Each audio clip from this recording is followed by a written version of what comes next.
I am Hercule Poirot. Welcome to my new mystery story. It was one of those evenings when London society seemed to hum with its own elegance, and beneath the glitter of chandeliers, secrets passed as swiftly as champagne flutes. Lady Evelyn Hartwell's conservatory was the talk of Mayfair, an extravagant glass-domed sanctuary where rare orchids bloomed like jewels against the autumn gloom. Only her most intimate circle was invited to view the unveiling of her latest acquisition, a species whispered to be the only one of its kind outside South America. The air was warm and fragrant, heavy with perfume both natural and artificial. Guests drifted among the orchids, admiring petals veined like precious marble, listening to the string quartet beyond the glass doors. But the evening's beauty was shattered when a scream tore through the conservatory. Within moments, Lady Evelyn herself was discovered collapsed among the orchid beds, a broken crystal glass still clutched in her hand. Her silk gown fanned out like a pool of ivory, and beside her wrist, glistening unnaturally in the lamplight, was a single orchid petal, its edge stained crimson. Whispers surged. Poison, a seizure, foul play. The butler hurried to lock the doors, but panic had already spread like wildfire.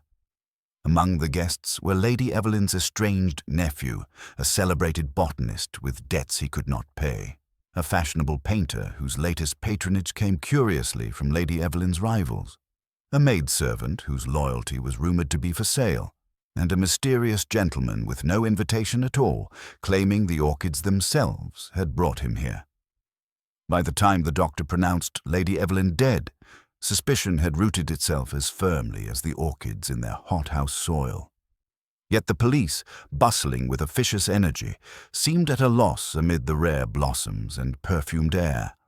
A crime so theatrical, so curated, demanded not brute investigation, but a mind of precision and order. And so, as if fate itself had arranged it, the name of Hercule Poirot was murmured among the guests. For though the orchids had been carefully cultivated, the murderer had not anticipated the little Belgian detective with his immaculate mustaches and his gift for discerning the chaos that lurked beneath beauty. The butler's shaking hands finally turned the key, and the conservatory doors stood locked against the night. Silence followed, the strained quiet of people calculating what they had seen and what they would admit to having seen. Lady Evelyn lay where the doctor had bade her remain, a shawl drawn over the stillness of her gown.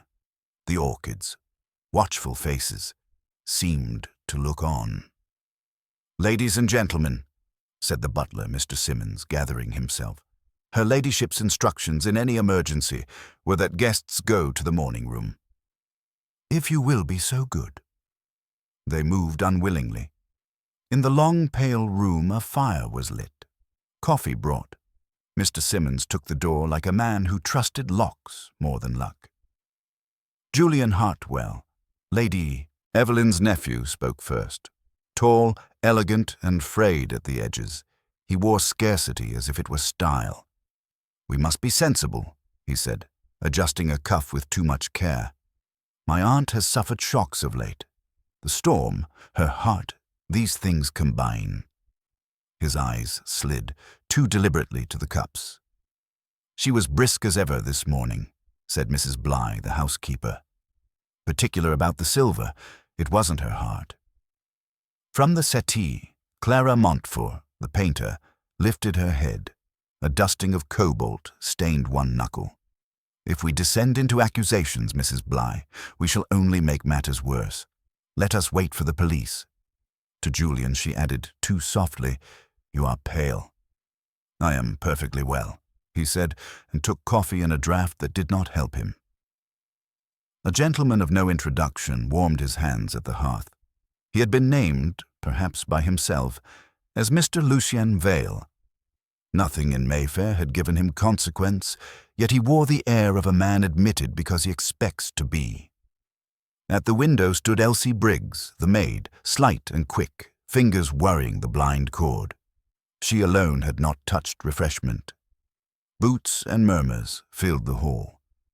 A young inspector entered, Finch by name, followed by 2 constables.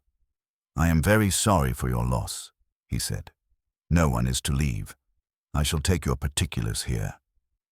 He began with names, addresses, positions at the moment of the scream.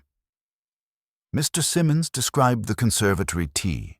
Cups were counted, plates itemized, the new orchid cabinet, airtight, heated, faintly hissing, sketched in words. The picture that emerged had the neatness of a stage set whose villain waits in the wings. Julian, it appeared, had been nearest his aunt. "She asked me to pass the orange liqueur," he said lightly, and his smile had the dull glint of a tool used past sharpness. "She took only a sip." Mrs. Bligh's mouth became an iron line. "I decanted it myself, sir, an hour before. Her ladyship serves it rarely." "Which is why it tasted novel," Clara remarked. "Novelty has its dangers." "And you, Mr. Vale?"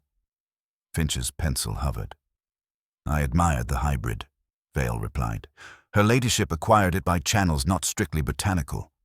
Orchid societies can be jealous. I am an amateur collector." "Amateur," Mrs. Bligh said. "You talked like a dealer." "Amateurs talk most," Vale said mildly. "Miss Briggs."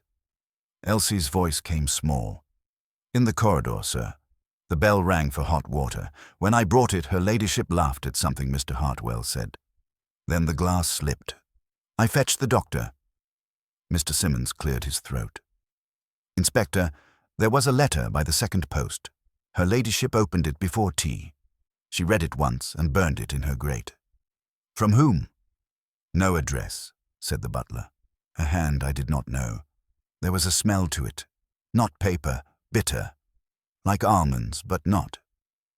Finch wrote, underlined, and asked for the liqueur bottle, which a constable fetched from the sideboard. He sniffed, frowned, and set it down. "No one is to eat or drink until I instruct otherwise. Mr. Simmons, keep the staff available. Miss Briggs, remain here. That applies to everyone." Clara laughed. "What a picturesque decree." "It is the plain one," Finch returned. The room organized itself into wariness. People chose chairs against walls. Conversation frayed into short threads and snapped. In the overmantel mirror, the company repeated itself without confession. A closed circle. Finch checked his watch and the door in the same glance. "I've asked for a consultant," he said almost apologetically. "A gentleman with a particular talent." "Ah," murmured Vale. Julian's relief came too quickly and was put away too slowly. Mrs. Bligh looked as if she had been expecting judgment since breakfast. They waited. The fire worked at the edges of the logs. Beyond, the conservatory lamps made a paler dawn against the glass. Orchids held their poses. Mr. Simmons did not abandon the door. Elsie clasped her hands, willing them to be still, and failed. Clara watched Julian with bright, measuring eyes. Footsteps sounded in the corridor, unhurried, exact. The tread of someone to whom arrival is a habit rather than an event. The voices outside fell as if pulled by a single string. The handle turned. The morning room stilled, and every face lifted, toward order. The door opened with the quiet assurance of a man whose presence filled spaces without demanding them. Hercule Poirot stepped inside, his small frame immaculate in a perfectly pressed suit of dark gray, his patent leather shoes shining like mirrors, and his mustaches, those famous impeccable mustaches, glistening as if with the final polish of perfection. He paused, letting his eyes sweep across the room with a precision that weighed each person and each silence. No gesture was wasted. He bowed slightly to Inspector Finch, who had risen to greet him. "Messieurs, mesdames," Poirot said softly, his Belgian accent rolling like silk over the words. "I regret profoundly that our meeting is under such circumstances. Lady Evelyn Hartwell is dead. It is an event most tragic, yes, but it is also an event arranged. Someone in this room has sought to play God among the orchids." A rustle went through the gathering, but Poirot lifted a hand and it subsided. He moved no further than the carpet's edge, as though to plant himself firmly as an anchor in the shifting storm of suspicion. "Inspector Finch has been good enough to invite me. We will proceed together, but let it be understood. It is not only what you say that interests me. It is also what you do not say that is always more revealing." His eyes, sharp and twinkling, alighted first on Julian Hartwell. "Monsieur, you are the nephew. You will permit me to express my condolences. You were most close to Lady Evelyn." Julian inclined his head. "In blood, certainly, Monsieur Poirot, but in affection, my aunt's heart was reserved for her orchids. She did not lavish it elsewhere. Yet you were with her at the moment of her death. She spoke to you. She laughed at something you said." Poirot tilted his head, studying him. "What was so amusing, if you please?" Julian hesitated, then gave a brittle smile. "It was a remark upon the orchids themselves. I said that my aunt valued them above family. She answered that perhaps they were more dependable than nephews. We both laughed, and then she collapsed." Poirot's gaze lingered on Julian's hands, which gripped his cup with restless precision. He turned then to Clara Montfort. "Mademoiselle, you are the artist, n'est-ce pas? You paint portraits. Lady Evelyn was a patron." Clara's shoulders lifted in a languid shrug. "She purchased a canvas or two. Orchids again, naturally. She was particular in her tastes, but I should not call her a patron. My collectors are more diversified." "You speak of Lady Evelyn in the past tense very comfortably." Poirot's tone was mild, but his eyes pierced like glass. "It is not everyone who can detach so quickly." Clara met his gaze coolly, her lips curling faintly. "Detachment, Monsieur Poirot, is essential to the artist. It is sentiment that corrupts perception." From her place near the window, Elsie Briggs made a soft sound, almost a gasp, before biting her lip. Poirot's head turned instantly. "Ah, la petite maid. You disapprove?" Elsie flushed scarlet. "It isn't my place, sir. Only it don't seem right to speak so of her ladyship so soon." Poirot inclined his head gently. "Compassion is never out of place, mademoiselle. Tell me, you brought the hot water at the moment of her death, and you saw what no one else saw, perhaps." Elsie twisted her fingers. "I saw her smile, sir. That was the last, but there was the letter. She read it, burned it, and looked so troubled before tea, like she was carrying a weight no one else knew." Poirot's eyes sharpened at once. "Oui, the letter. Monsieur le butler, you mentioned it also?" Mr. Simmons stepped forward stiffly. "Yes, sir. A single sheet in a hand unknown. She burned it without hesitation. I remarked only the smell. Strange. Bitter. I did not think it of consequence until now. Bitter. Like almonds, perhaps." Poirot's gaze flicked toward the liqueur bottle Inspector Finch had placed aside. A faint hum escaped his throat. "It is a note we shall not forget." At the hearth, Lucien Vale stirred at last, speaking in his low, deliberate voice. "The almond scent, the orchids, the secrecy. It has the hallmarks of a collector's dispute. Lady Evelyn acquired a rare hybrid recently, a specimen some consider practically stolen. Such rivalries are bitterer than poison, Monsieur Poirot." Poirot approached him by two small, precise steps. "You are most knowledgeable, monsieur, more than the amateur you claim to be. Why, I wonder, were you present tonight without invitation?" Vale's thin smile did not falter. "Because orchids have a way of calling their admirers, Monsieur Poirot, and Lady Evelyn's collection called to me." Poirot studied him for a long moment, then turned abruptly back to the room. "Each of you play a little part upon this stage. There is the family member in need, the artist who measures worth in detachment, the maid who sees but fears to speak, the collector who trespasses. Each has their motive. Each has their secrets." His mustaches twitched with satisfaction. "But it is not the broad strokes that interest Hercule Poirot. It is the small detail, always, always the small detail. He moved to the coffee tray and bent close, sniffing delicately at the cups without touching them. His nose wrinkled.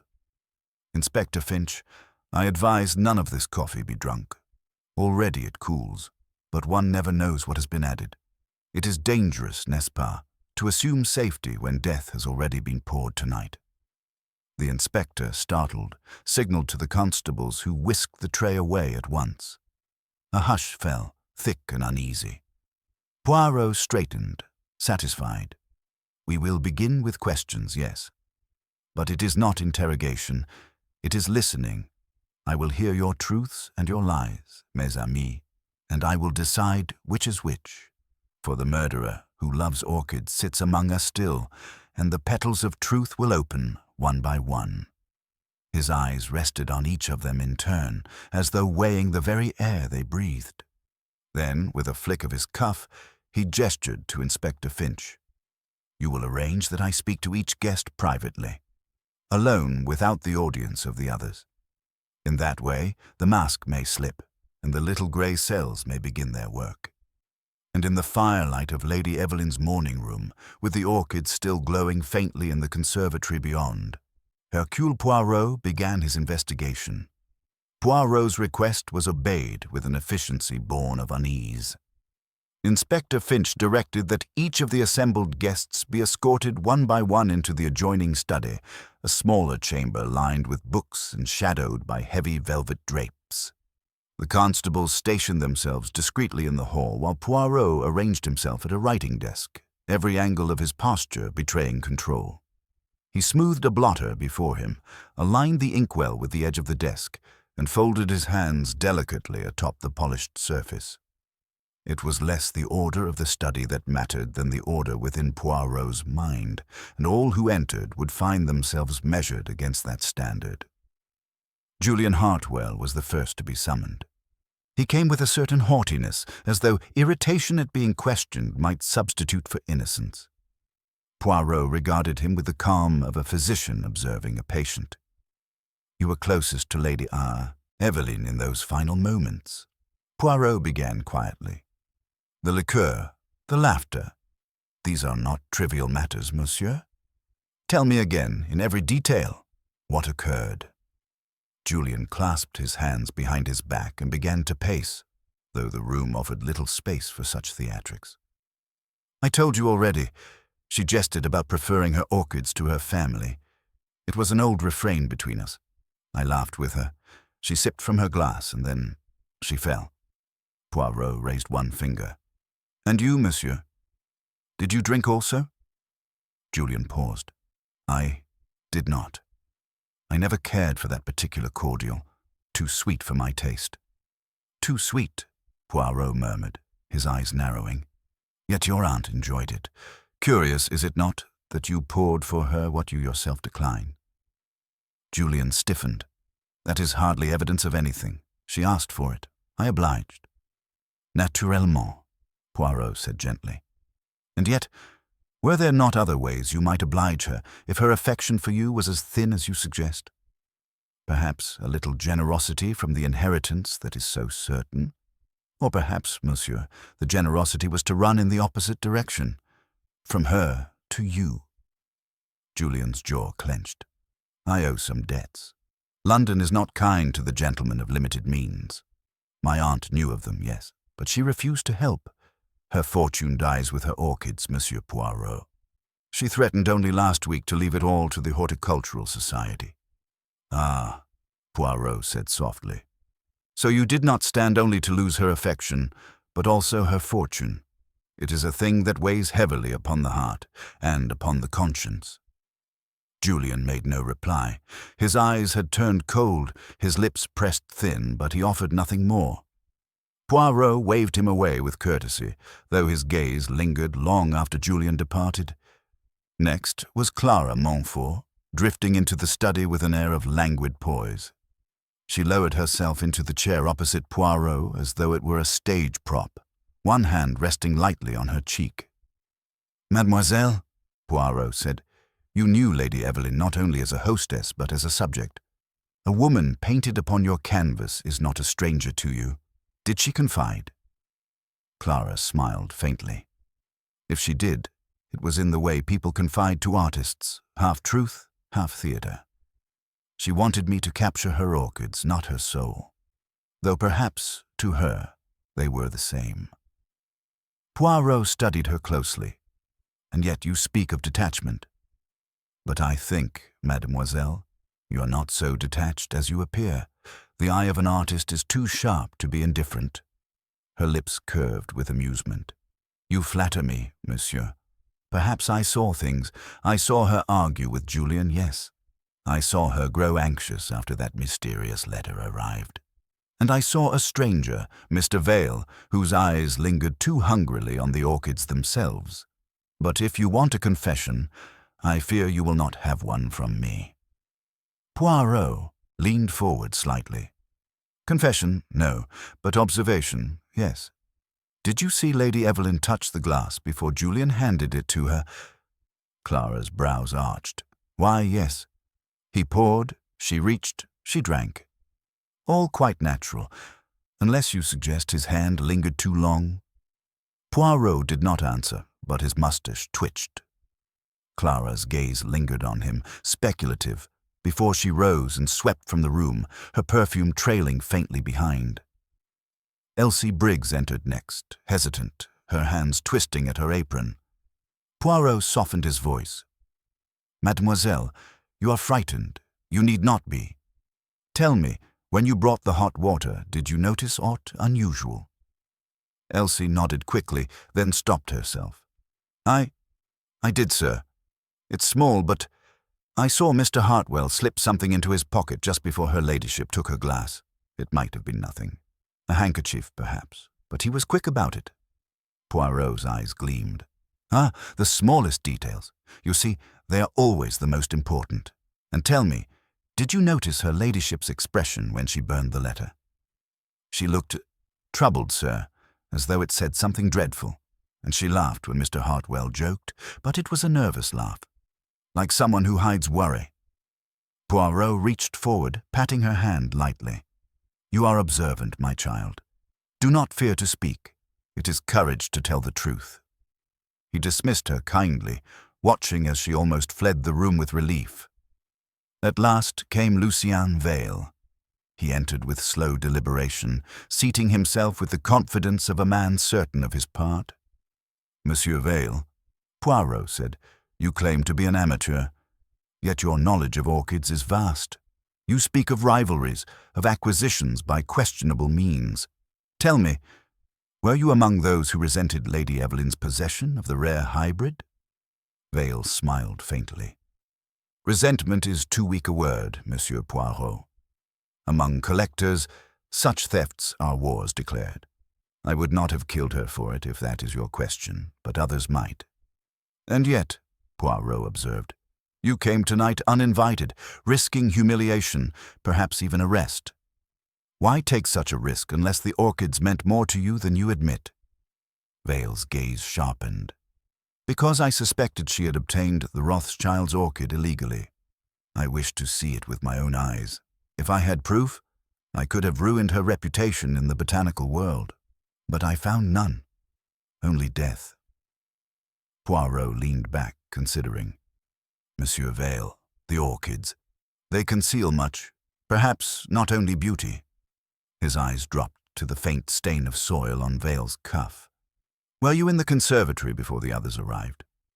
Vale hesitated, the first crack in his composure. Briefly, I wished to admire the specimen before the crowd pressed in. But I touched nothing, Monsieur Poirot. Nothing at all. Poirot inclined his head, but his gaze lingered. When Vale departed, Poirot remained still for a long moment, his mind arranging each testimony as carefully as the orchids arrange their petals. Then, rising at last, he opened the study door and beckoned Inspector Finch inside. Mon ami, Poirot said quietly. Each has spoken, each has revealed. The truth is not yet ours, but already the pattern begins. You see, there is no crime so perfect that the murderer does not leave behind a fragment, an impression of the soul. It is in the smallest detail we must search, and already I have found several. Inspector Finch stood stiffly by the hearth, notebook still in hand, while Poirot paced with his delicate, measured steps, as though tracing a pattern only he could see upon the rug. The fire crackled softly, and from beyond the closed door came the muted shuffling of restless suspects. Poirot paused, clasped his hands behind his back, and regarded Finch with that blend of gravity and amusement that unsettled even the most assured. "Mon cher Inspector," he said quietly, "already we have contradictions. It is the contradictions which interest me.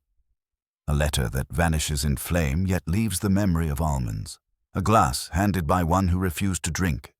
A collector who sneaks where he has no right, yet professes innocence. Each detail, small in itself, forms the greater picture." Finch frowned.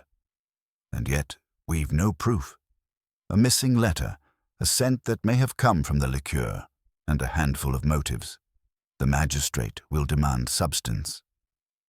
Poirot's mustaches twitched. "Substance? It is the soul of the murderer that is the substance, not the bottle or the glass. But patience, Inspector. The net is already closing." He moved toward the conservatory door, opening it with a gentleness that suggested reverence. The air was heavy, humid, thick with the perfume of rare blossoms. The orchids glistened in their cases like strange jewels, petals suspended in perfect poses. Poirot's gaze traveled over them, precise, unhurried, noting every hinge, every drop of condensation upon the glass. He bent close to the cabinet that housed the famed hybrid, his reflection faint upon its pane. "See, Inspector," he murmured, "the heating mechanism, the lamp, the pipes that breathe warmth into this fragile treasure. They hiss, they hum, they mask a sound. In such a room, one may drop a small object unnoticed. A powder, perhaps, a crystal, into a glass already poured.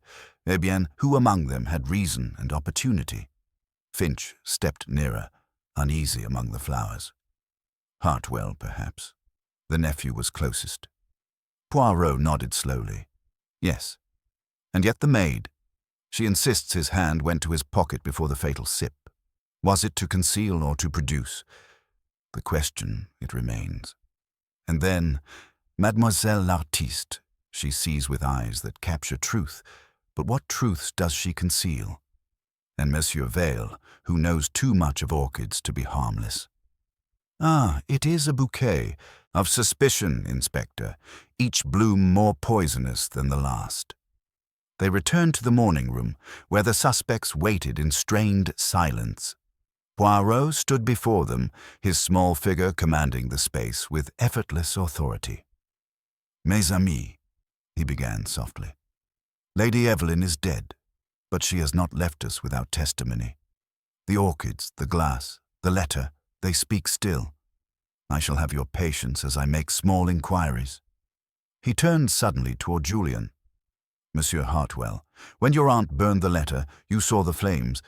Did she use the poker to stir them?" Julian blinked, uncertain. I believe she did, yes." The paper flared quickly. Poirot's head inclined, satisfied. "Bon. And Mademoiselle Montfort, you recall the color of the ink upon that letter?" Clara gave a short laugh. "I was hardly looking at the ink, Monsieur Poirot. I only saw her face as she read. It was pallid. She looked as if she'd glimpsed her own portrait of death." Poirot's eyes lingered on her, then shifted to Vale. "Monsieur, your soil-stained cuff betrays that you were in the conservatory earlier than you claim. Did you not, perhaps, adjust the cabinet of the rare hybrid?" Vale's voice was smooth, but his fingers twitched at the arm of his chair. "I admired the hybrid, nothing more. Soil stains easily. I brushed against a pot in my enthusiasm. That is all." Elsie, from her place near the window, spoke timidly. "Begging pardon, sir, but I saw the cabinet door was not quite shut when I went in to fetch the hot water. I closed it myself. Her ladyship was particular about such things." Poirot's eyes gleamed. "Voilà, another small detail. One that tells me someone interfered with the orchids before the tea. The question is why?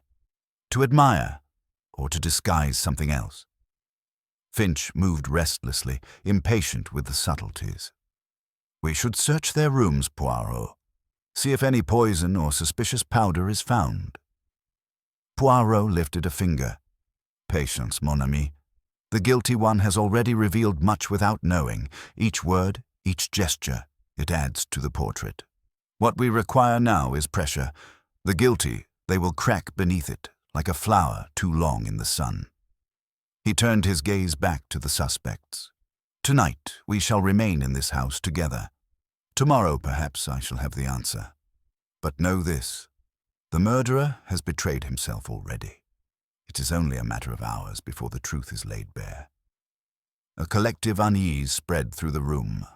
Julian's pallor deepened. Clara's fingers toyed with the chain at her neck. Vale's gaze hardened, and Elsie lowered her eyes, whispering a prayer under her breath.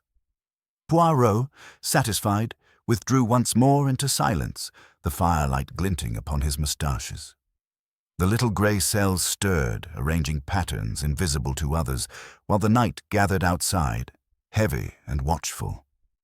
Within Lady Evelyn's house, no one doubted that before long, Hercule Poirot would unmask the murderer who loved orchids. The night in Lady Evelyn's house wore on with the slow heaviness of dread. Inspector Finch had arranged for constables to remain stationed at the exits, and the guests were told in no uncertain terms that no one was to leave until further notice. The atmosphere was thick with suspicion. Every shifting glance, every cough, seemed like an admission. Poirot, however, remained as tranquil as a cat in a sunbeam, seated by the fire with his fingers steepled, his gaze traveling from one face to the next with an inscrutable calm that unsettled them far more than open accusation would have done. At last, he rose, smoothing his waistcoat with a precise tug. "Mes amis," he said, his voice soft yet commanding, "there is one thing that troubles me. Death, she has come suddenly, yes. But she has not come from nowhere. A murder leaves footprints, not upon the ground, perhaps, but in the mind, in the actions, in the words unspoken. Already I see them." Julian gave a sharp laugh, brittle and too loud. "Then perhaps, Monsieur Poirot, you would do well to share them. We have all been locked up long enough like criminals. Surely, if you see so clearly, you can spare us the suspense." Poirot inclined his head, unoffended. "Ah, but suspense, monsieur, is a most useful tool. It presses upon the guilty, making the mask slip. And tonight, I think, the mask is ready to slip indeed." He crossed to the table where the untouched coffee cups still stood, now cold and ringed with faint stains. He picked one up delicately, holding it to the light, then set it down again, without drinking. "You see, Inspector, we assumed the poison was in the cordial because Lady Evelyn drank it. But consider, if the cordial were poisoned, would not its scent betray it? Almond, the bitter note. And yet, everyone remarked it only when the letter burned. Curious, is it not?" Finch frowned, leaning over the cups. "You mean, it may have been in the coffee instead?" Poirot's eyes twinkled. "Perhaps, or perhaps not. But already we see the importance of the small detail. Her ladyship was served liqueur in a crystal glass, but afterwards others drank coffee. If the poison were placed in the wrong vessel, then the wrong person might have died. The question becomes, was Lady Evelyn the intended victim, or was her death the accident of another's plan? A ripple of unease swept through the room. Clara Montfort shifted in her seat, her hand tightening on the chain at her neck. Lucien Vale raised his chin, eyes narrowing. Julian paled further, and Elsie clasped her apron in both fists. Poirot watched them all, and then, with the suddenness of a pistol shot, he turned sharply toward Vale. "Monsieur, tell me, why did you truly enter the conservatory before the gathering? Was it only to admire the hybrid, or to tamper with the cabinet?" Vale's composure held, but a flicker passed across his face. I've already said, Monsieur Poirot. I brushed against the pots in my enthusiasm. Nothing more. Eh bien, Poirot said softly. And yet the maid tells us she found the cabinet ajar. Her ladyship would never have permitted such negligence. If the cabinet was open, it was because someone desired to conceal within it a little something, perhaps a vial, perhaps a powder, that might explain the bitter scent later remarked. Elsie gasped, her courage carrying her into speech. I saw something shiny on the floor by the cabinet, sir, but I thought it was just a piece of glass. When I bent to pick it up, Mr. Vale was already there. He told me not to trouble myself. All eyes swung to Vale, whose expression darkened. A trinket, nothing more. I assure you. Poirot's moustaches twitched with satisfaction. Ah, monsieur, you are quick to explain away what may not yet have been accused. That is always the way of guilt. But patience, we do not condemn yet. He turned then to Julian, his voice gentle but piercing. And you, monsieur, the nephew, your debts are heavy, your aunt's fortune uncertain. You poured her glass, though you yourself did not drink. Tell me, why did you not? Was it truly distaste, or was it fear? Julian's hands clenched upon his knees. It was not fear, he said hoarsely. I simply dislike the cordial. If you must know, it makes me ill, that is all. And yet, Poirot said softly, you asked for it to be brought. You poured it with ceremony, and you watched her drink. That, too, is a small detail. The room held its breath. Poirot allowed the silence to stretch, drawing it like a bowstring. Then he said, almost to himself, but the greatest detail of all is the letter. Burned, destroyed, and yet it lingers still, in the memory of the butler's nose, in the eyes of Lady Evelyn as she read. A threat, perhaps, a warning, or even a confession sent too late. Whatever it contained, it was the spark that lit this fatal fire. Inspector Finch stirred, restless. We must find the source of that letter, Poirot. Without it... Poirot raised a finger. Without it, we have enough. Already the pattern is clear to me, but it is not yet time to speak. To accuse too early is to give the guilty their chance to escape. No, we must wait, we must watch, we must press a little further. He moved once more to the fire, studying the flames as though they held the secret. The murderer sits here, in this room, listening. He hears me speak, and he knows, yes, he knows, that Poirot sees him, and soon, very soon, he will reveal himself by his own hand. The fire popped loudly, startling Elsie into a small cry. Poirot smiled faintly, his eyes glinting in the firelight. Courage, mademoiselle. The truth is near. Very near. And so the night deepened, each tick of the clock dragging suspicion tighter around the room. The guests sat in strained silence, each fearing the next word, while Poirot, calm and certain, waited for the smallest crack to widen into revelation. The clock on the mantel ticked past midnight, its deliberate rhythm cutting through the stillness that gripped the room. The constables remained at their posts, stiff silhouettes against the lamplight, while the suspects sat scattered, each lost in their own thoughts, yet acutely aware of the others. Poirot, unhurried and composed, had resumed his seat by the fire.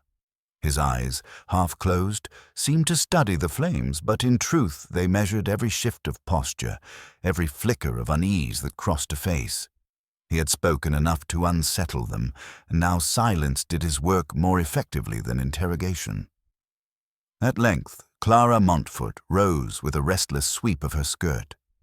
"This is intolerable," she said sharply. "We sit here like characters in some grotesque tableau while Monsieur Poirot plays with our nerves. If you have something to say, sir, say it. If not, then surely the police must release us." Poirot's eyes opened fully, glinting in the firelight. "Release you, mademoiselle, and permit a murderer to step out into the night. No, that would be most unwise. You grow impatient because you are troubled, not because you are innocent. Perhaps you fear that time, she will betray you." Clara's lips parted in indignation, but before she could speak, Julian interjected, his voice brittle with tension. "I agree with her. This charade must end. We have been questioned, confined, accused in all but name. If you know something, Poirot, then reveal it." Poirot rose slowly, smoothing his waistcoat, and walked toward them with the precision of a man measuring each step. "Very well, messieurs et mesdames. If you insist, I shall tell you what I know. But remember, knowledge, she is like the orchid, beautiful, rare, and sometimes deadly." He paused, letting the silence deepen. "The poison, I am certain, was not in the cordial at all. No, it was in the coffee. A simple detail, but one overlooked. Lady Evelyn drank liqueur, yes, but afterwards she reached for coffee also. Only a sip, perhaps, but enough. That is why the almond scent seemed so strange. It clung to the paper as it burned, yes, but it was truly upon the breath of death itself." Inspector Finch frowned. "But Poirot, we all had coffee after. If it were poisoned, would not others have fallen ill?" "Not so, mon ami," Poirot replied gently. "The poison was placed in a single cup. Hers. Observe how carefully the cups were arranged, how attentively the butler poured. But someone interfered. Someone guided that one cup into her hands. The murderer risked everything upon precision, and precision, alas, is my specialty also." Elsie Briggs uttered a small cry, clasping her hands together. "But who, sir? Who could do such a thing?" Poirot turned his gaze upon her, not unkindly. "Mademoiselle, I suspect you already know. You are observant. Yes? You saw what others did not, but you fear to speak plainly." Elsie's eyes filled with tears, but she said nothing, staring instead at the floorboards as if they might swallow her whole. Clara laughed again, though her tone was edged with desperation. "You weave a story, Monsieur Poirot, but where is the proof? A sip of coffee, a burned letter, a scent in the air. These are not evidence. They are inventions." Poirot inclined his head gravely. "Ah, but you forget, mademoiselle, that I do not seek the evidence of the laboratory. I seek the evidence of the human heart.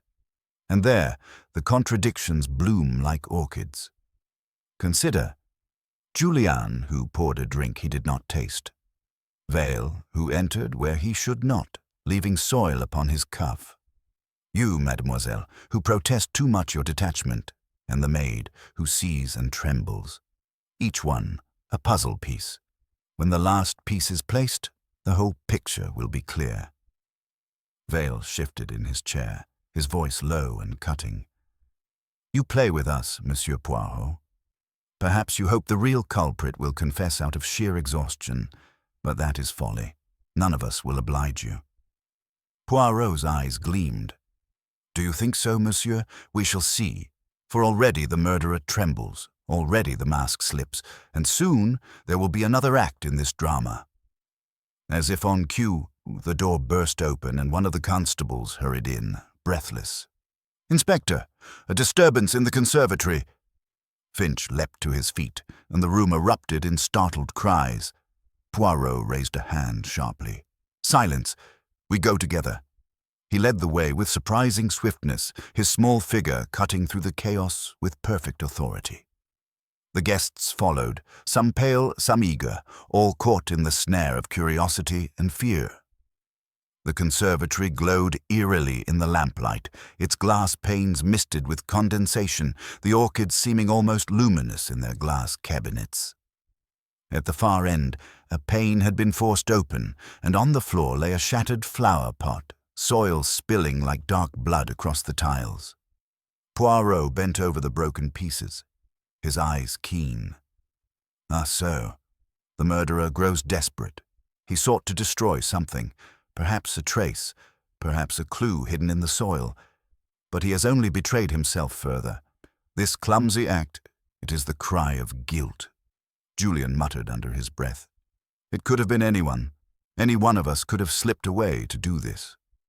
Poirot straightened, his eyes glittering. Not so, monsieur. For while you all sat in the morning room, I observed the shoes. Mud clings differently to each sole, oui, and there is one pair which bears the exact stain of the conservatory soil. Fresh, unmistakable. He let the words hang, tantalizing as the suspects shifted uneasily. But patience, mes amis, he continued softly. The time of revelation is near, but not yet. To speak too soon is to spoil the bloom before it opens. For now, we return. We wait. The murderer has made one mistake tonight. He will make another. And when he does, Hercule Poirot will be ready. He ushered them back with calm authority, leaving behind the shattered pot and the orchids gleaming like silent witnesses. In the heavy silence of Lady Evelyn's house, suspicion thickened, and every heartbeat seemed to carry them closer to the moment when truth would at last break through the darkness. The group returned to the morning room in silence, the shattered flower pot and forced window in the conservatory still heavy upon their minds. Poirot followed last, closing the door behind him with deliberate care, as though sealing a chamber in which truth itself must ferment. The guests settled once more into their uneasy places, but the mood had shifted. Fear now mingled with exhaustion, and beneath both lurked the growing certainty that the detective's net was tightening. Poirot stood before the fire, the flames throwing sharp lines across his neat figure, and folded his arms with the calm assurance of a man who has not only observed, but understood. "Mes amis," he said quietly. "The attempt in the conservatory. This was no accident. It was an effort to destroy what remained of a clue, something the murderer feared I might see. But in his haste, he revealed himself further. It is ever the way. One crime is clumsy where the first was careful. Already I see the pattern." Julian leaned forward, his face pale, his voice trembling with suppressed anger. "And yet you will not say. You taunt us with these hints, Poirot, but leave us in torment. If you know who killed my aunt, then say it now." Poirot regarded him gravely. "Patience, monsieur. The truth is like the orchid. It opens only at the appointed hour. To force it too soon is to ruin the bloom. But I will give you this. The murderer believed he could deceive me with precision, with cunning. Alas, he forgot that Hercule Poirot is the most precise of all." Clara let out a sharp laugh, her voice edged with hysteria. "You speak in riddles, Monsieur Poirot. You accuse us all by implication, and yet you accuse no one. Do you enjoy this performance? Are we but actors upon your stage?" Poirot's eyes flickered to her, cool and penetrating. "Perhaps, mademoiselle, you feel the pressure of the role too keenly. It is often those who protest the most who have the most to hide."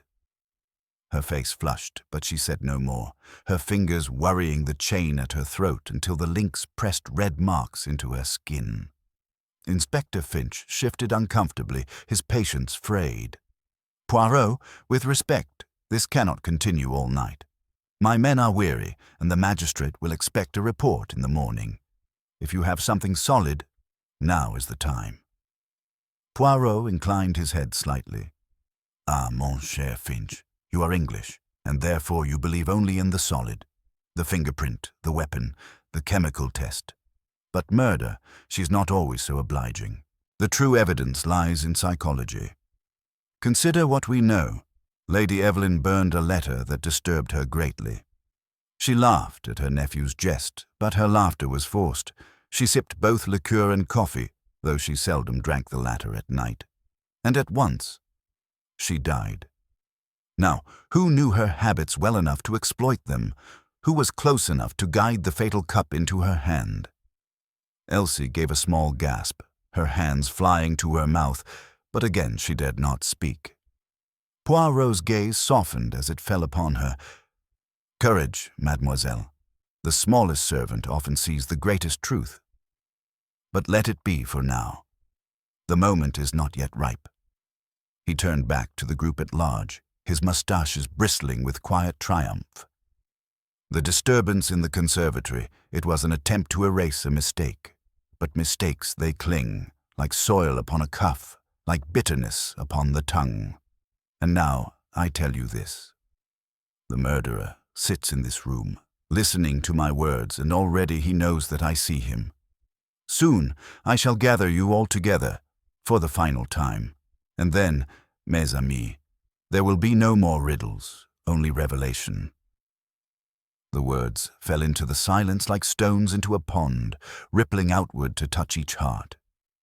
Julian shifted in his chair, restless, his jaw tight. Clara stared fixedly at the carpet, her knuckles white. Vale's eyes glinted with suppressed fury, and Elsie trembled as though the air itself pressed against her. Poirot resumed his seat calmly, as though nothing more were to be said, and the room settled once more into watchful silence. The clock ticked onward, each stroke drawing them closer to dawn, and with it, the truth. At last, Finch broke the quiet with a sigh. "Very well, we wait until morning then. But if no further crime is to be prevented, I suggest the suspects remain under guard." He gave orders to the constables, who nodded grimly, taking positions near the doors. Poirot, his eyes half closed again, murmured, "Yes, Inspector. Let them sit. Let them think. Guilt, she is a heavy burden.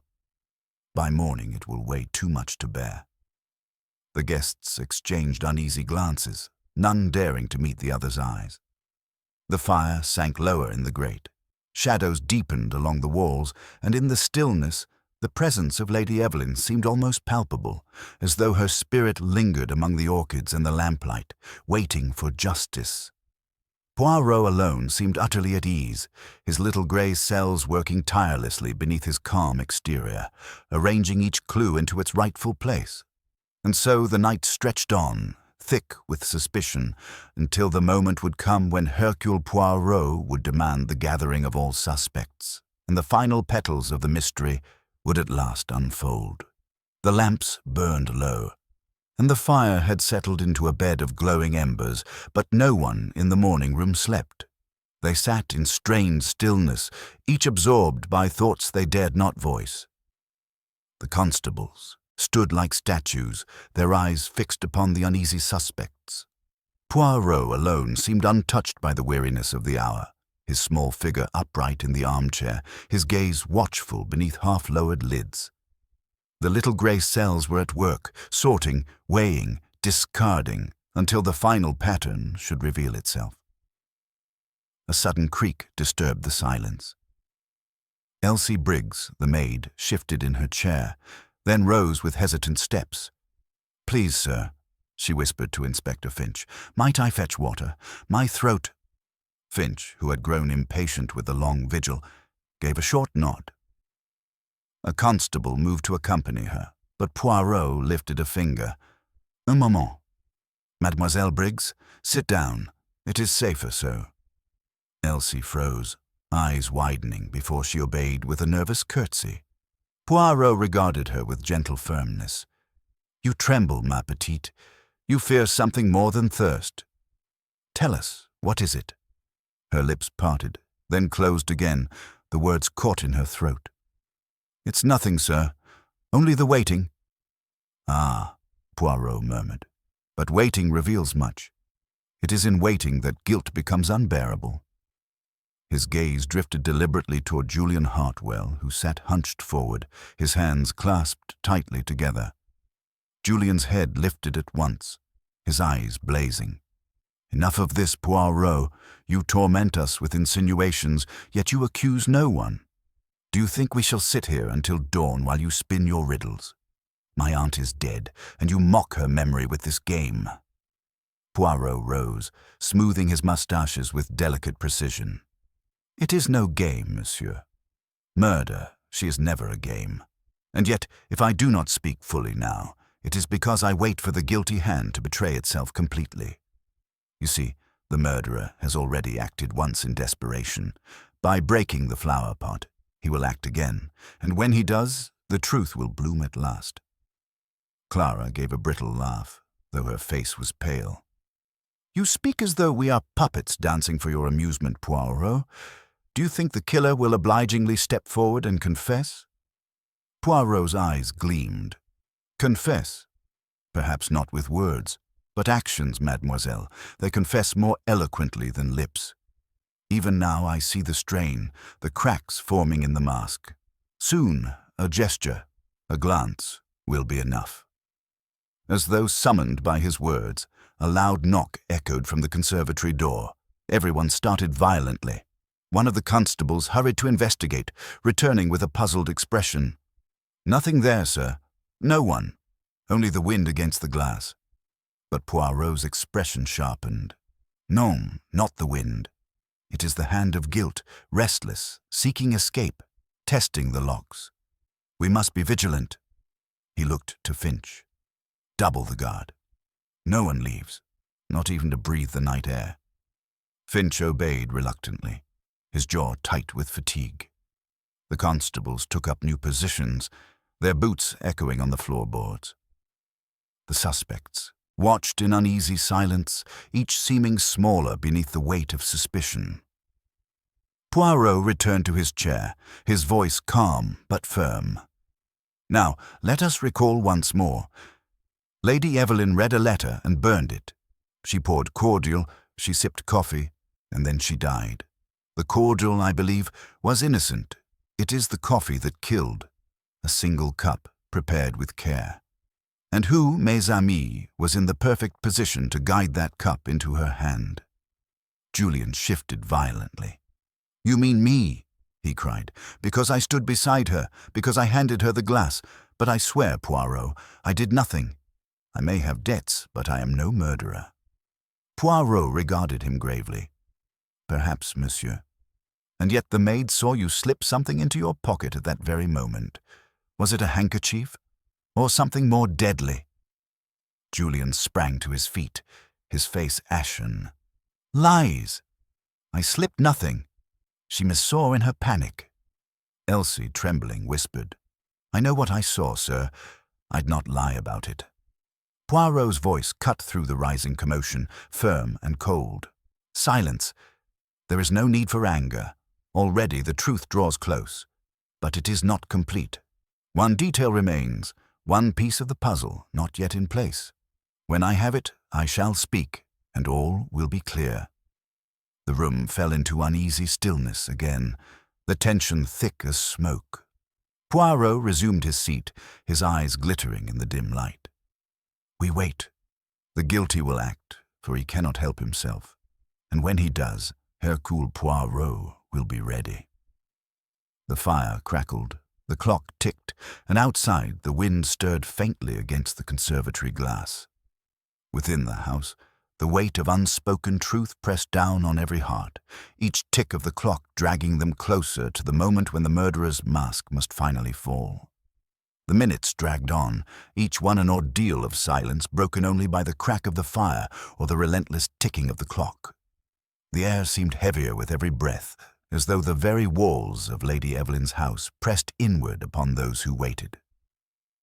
Poirot sat perfectly composed, his gaze fixed upon the company with an intensity that made them shift uneasily in their seats. He had spoken enough to make them fearful, and now his silence was a blade, cutting deeper than words. At last, Clara Montfort sprang to her feet, unable to endure the stillness. "This is madness," she cried, her voice strained, her hands trembling against the folds of her gown. "You watch us as though we are specimens in a case, Monsieur Poirot.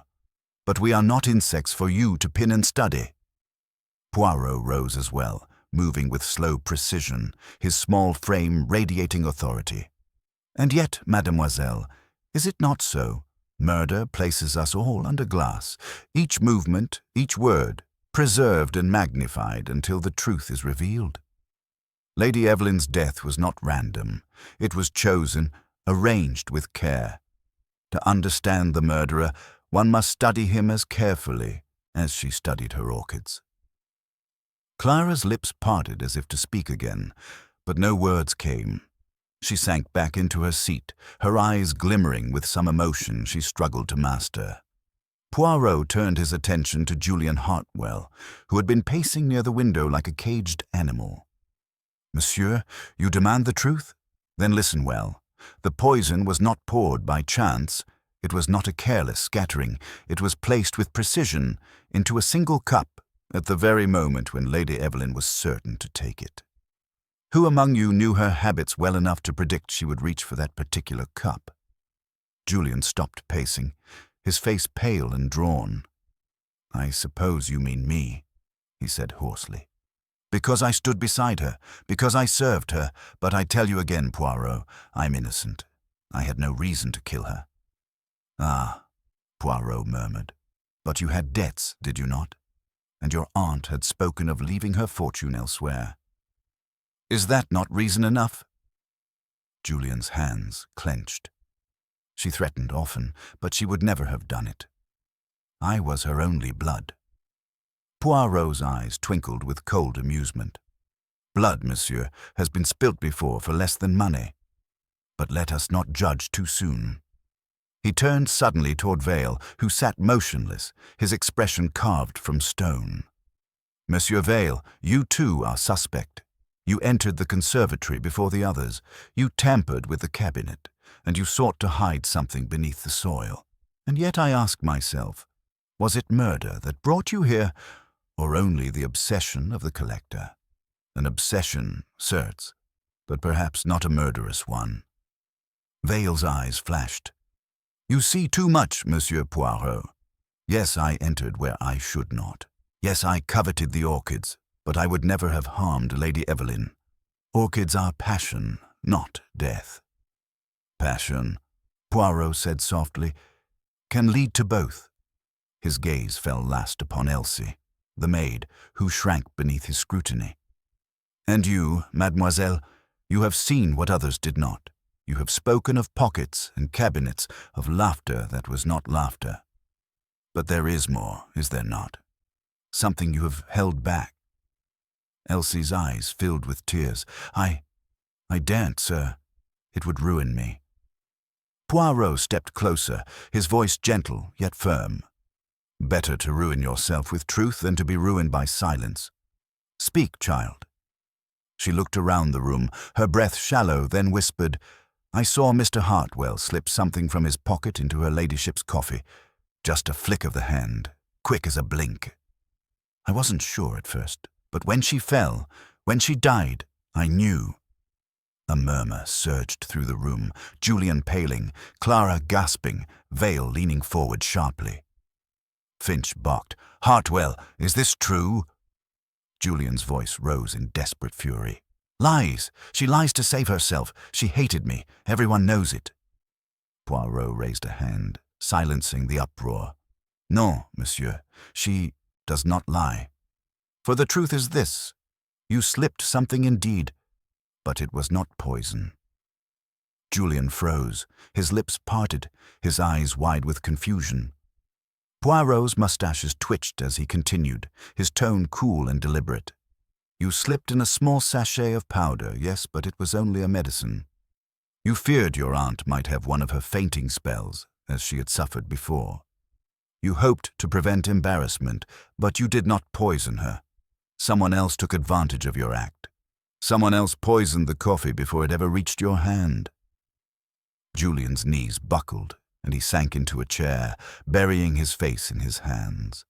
A wave of conflicting relief and despair washed over him. Poirot turned slowly toward the others, his gaze sharp as glass. And who had that opportunity? Who knew her ladyship's routines? Who handled the cups? Who could move unseen? The answer, mes amis, is simple. It was not the nephew. It was not the artist. It was not the collector. It was... Poirot paused, his eyes settling upon one face, the silence stretched to breaking point. "The servant who placed the tray." Elsie gave a strangled cry, leaping to her feet. "No, it wasn't me, I swear it wasn't." Poirot's eyes softened, but his voice remained firm. "Non, ma pauvre enfant, not you, another servant, the one who has been absent since the hour of death. Where is Simmons, the butler?" The room fell deathly silent. All turned toward the door, but Simmons was nowhere to be seen. A constable hurried into the hall, returning moments later with a grim face. "Gone, sir. His room is empty. Clothes missing. He's fled." Poirot exhaled softly, his moustaches curving with satisfaction. Alors, the final piece falls into place. It was Simmons who poisoned the coffee, Simmons who feared discovery and sought to destroy the evidence in the conservatory. He who handled the cups with ease and who alone had access to the letter that so disturbed Lady Evelyn. A servant invisible until it is too late. The room erupted with cries and disbelief. Clara sinking back in shock. Julian staring in stunned silence, Vale muttering curses under his breath. Finch snapped orders to his men at once, sending them in pursuit. Poirot folded his hands once more, serene amidst the chaos. You see, mes amis, the murderer has revealed himself. The truth, she is complete. The fire crackled. The clock struck the hour, and at last the waiting was ended. Poirot stood in the center of the room, small and immaculate, the master of the mystery, as justice began to close its net around the murderer who loved orchids. The dawn crept pale and cold through the high windows of Lady Evelyn's house, turning the orchids in the conservatory into ghostly silhouettes behind the misted glass. In the morning room, the atmosphere was one of spent nerves and fragile silence. The constables had returned at last with word. Simmons had been apprehended at the railway station, a suitcase in hand and fear written plainly across his face. The household, though shaken, now waited for Poirot to speak the final words that would untangle the last knots of the night's horror. Poirot stood before them, immaculate despite the long vigil, his moustaches as precise as ever, his eyes alight with calm triumph. Mes amis, he began softly, you have endured suspense and doubt, but the time of shadows is over. Now we shall see the truth in the clear light of day. He paced gently before the fire, his hands folded behind his back. Lady Evelyn's death was not the act of chance, nor of nature. It was carefully contrived by the one person in this household who moved unseen, whose presence was constant yet unremarked. Simmons, the butler. You see, it was Simmons who received the letter that so disturbed her ladyship. He opened it first, then resealed it, delivering it with feigned innocence. That letter warned Lady Evelyn that her acquisitions, the rare orchids, had not been obtained by honest means. It threatened exposure. But more than this, it was bait, crafted by Simmons himself, for he intended not merely to frighten, but to silence. A ripple of shock went through the company. Poirot lifted a finger. Consider the details. Only Simmons handled every cup of coffee, arranging them with apparent care. Only he had the access to place poison where it would reach her hand directly. And when the deed was done, it was Simmons again who urged that all guests should be herded into this room, giving him freedom to slip back to the conservatory and disturb the cabinet. There he hoped to conceal or destroy the vial of poison hidden within the soil of the orchid pots. The broken flower pot was his second act of desperation, the sign of a criminal undone by fear. Clara pressed her hand to her lips, eyes wide. Julian sat rigid, his face ashen. Vale gave a slow nod, grim satisfaction glinting in his gaze. Elsie clutched her apron, tears slipping silently down her cheeks. Poirot's voice gentled. And why did Simmons do this terrible thing? Not for orchids, not for beauty, not even for malice toward his mistress. Non, it was for greed. Long had he skimmed from her accounts, arranging transactions for the rare flowers, padding invoices, selling duplicates, and pocketing the difference. But Lady Evelyn, she had begun to suspect. The letter she received, though devised by Simmons, only confirmed her suspicions in her own mind. She intended to dismiss him, to expose him. For Simmons, it was the end of a profitable deception, so he chose instead to end her life. Inspector Finch, grim-faced, confirmed with a curt nod. When he was caught, we found a vial in his luggage, cyanide crystals, enough to kill a dozen. A shudder went through the room. Poirot spread his hands gently as though calming them. And so, you see, each of you was a suspect, for each had a motive of some kind. But the true criminal was the one whose motive was both strongest and most hidden. He believed himself invisible, but nothing is invisible to the little grey cells. He let the silence rest for a moment, the weight of his words sinking in. Then his expression softened, his tone becoming reflective. Lady Evelyn's love for her orchids was her joy and her flaw. She valued them above family, above friends, yet in the end, it was not her passion that destroyed her, but the greed of one who pretended to serve. Such is the nature of crime. It hides beneath loyalty, beneath devotion, until the mask is stripped away. Julian spoke at last, his voice low. And her fortune? What becomes of it now? Poirot's eyes twinkled, though his expression remained grave.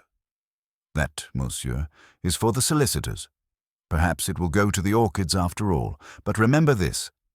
Money, it is a dangerous flower. Its perfume lures, its poison kills. Better to live modestly than to grasp too greedily. The constables prepared to escort the shaken guests away, each to give their statements. Poirot gathered his hat and gloves with meticulous care, every crease smoothed, every angle exact. As he turned to leave, he paused at the threshold, his mustaches glinting in the pale light of morning. Justice, mes amis, is like the orchid. She blooms slowly, but when she opens, she reveals perfection. Lady Evelyn has her justice now. With that, Hercule Poirot departed, his small figure upright and dignified, leaving behind a house heavy with sorrow, yet relieved of its terrible uncertainty. Outside, the morning sun rose over Mayfair, pale but certain, and the murderer, who loved orchids, would trouble the world no more.